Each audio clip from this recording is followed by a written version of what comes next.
Eder, Mech, Pallister. Nel caso che ruota attorno alla morte di Liliana Resinovic, si apre adesso un nuovo passaggio giudiziario, distinto dall'inchiesta principale, ma tutt'altro che secondario. Il giudice per le indagini preliminari di Trieste, Manila Salvà, non ha infatti concesso la proroga chiesta dalla PM Ilaria Iozzi nel procedimento per diffamazione nato dalla denuncia degli ex vicini di casa Salvatore Nasti e Gabriella Micheli nei confronti di Sebastiano Visintin. La procura aveva chiesto altro tempo, sostenendo che quel fascicolo non potesse essere davvero chiuso finché restava aperto il quadro investigativo più ampio sulla morte di Liliana. Il giudice però ha scelto di separare nettamente i due piani, stabilendo che il procedimento per diffamazione non può restare sospeso in automatico in attesa degli sviluppi del caso principale. È questo il cuore della decisione. Per il GIP non ci si trova davanti a indagini tanto complesse da giustificare un ulteriore rinvio e soprattutto il reato contestato non dipende in modo imprescindibile dall'esito del fascicolo sulla morte di Liliana Resinovic.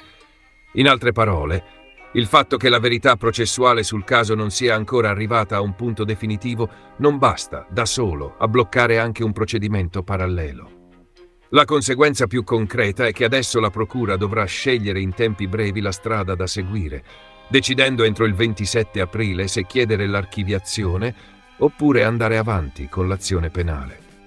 Questo snodo pesa anche perché mostra quanto intorno alla vicenda Resinovic si siano moltiplicati i filoni giudiziari laterali.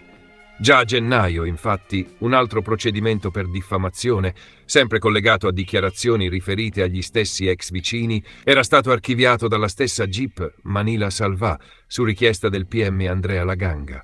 E sullo sfondo resta inoltre un altro processo per diffamazione ancora pendente, con udienza già fissata per l'8 maggio.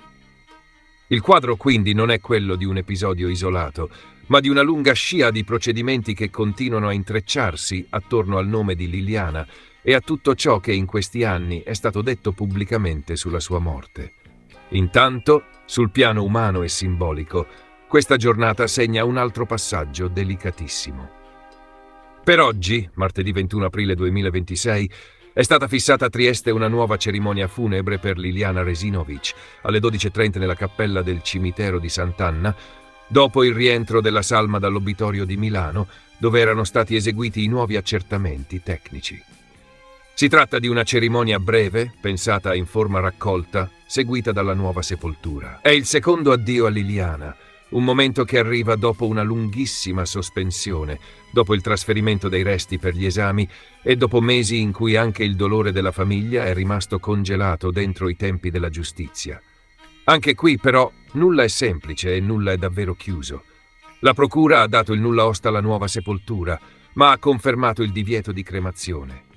La salma, riesumata il 13 febbraio 2024 per essere sottoposta a una nuova consulenza medico-legale, torna dunque a Trieste per una nuova collocazione.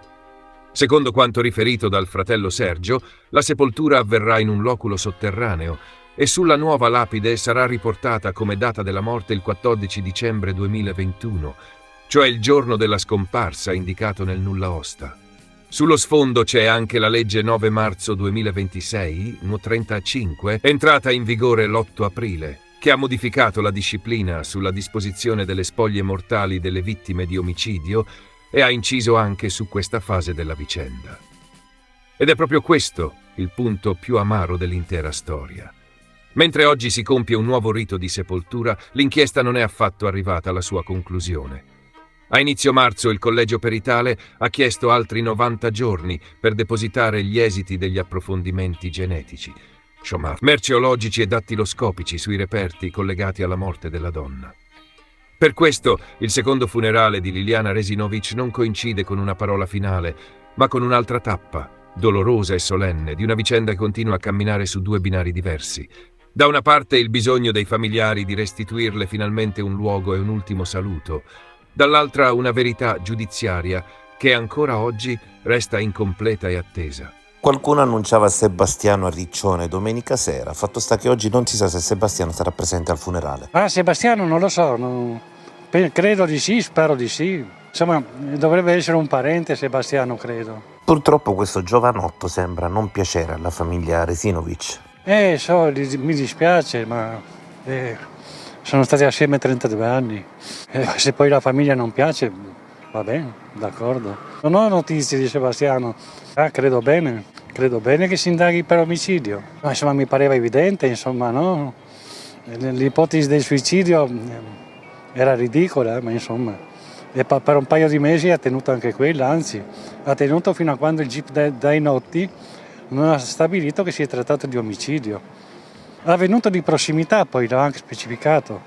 Ehi, non dimenticare di iscriverti a questo canale.